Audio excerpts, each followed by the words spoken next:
What family secret did you find out that changed everything? Growing up, it was hard not to notice the gruesome scars covering my dad's body, but he would never tell us how he got them.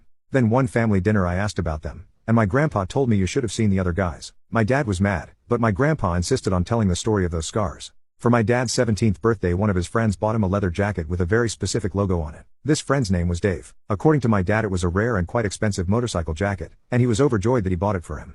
Dave had bought himself the same jacket a while back, so now they could match. My grandmother apparently joked that with the jackets on they looked like twins, and she wasn't that far off. They had similar features, same black hair, and were both well known for being kitted out in motorcycle gear. A few days after my dad's birthday, he was leaving work as a bartender in the town center at around 10 p.m. As he was getting close to where his bike was parked, a gang of 5 men approached him from behind. The last he remembers was being smacked over the head and passing out as he hit the floor. These men beat up my dad with bike chains and a crowbar, literally to within an inch of his life. 2 bouncers from a nearby pub had heard the commotion and rushed to help. The men ran off, and my dad wound up in the hospital. My grandfather and grandmother were obviously distraught about this whole thing.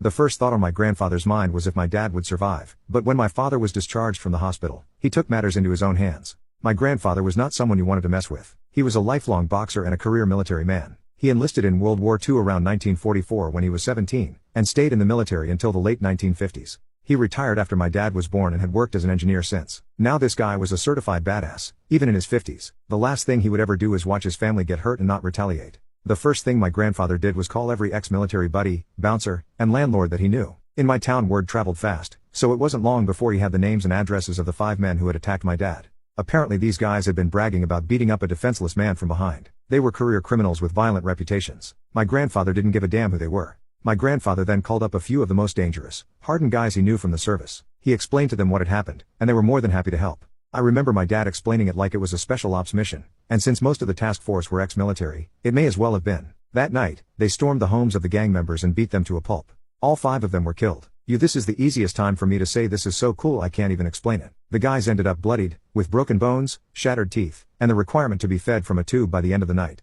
One of them had to be put into a medically induced coma. Of course, the police interviewed all of them in hospital when they sufficiently recovered, but they barely talked. They were scared of being labeled a snitch, but even more terrified of my grandpa. Well, my grandfather wasn't done there. He used his connections in the clubs and bars to start spreading rumors about why they had been beaten up. Soon it had gotten round that these 5 guys had beat up an innocent. Not only that, but they had bragged about it and lied to whoever they worked for about it.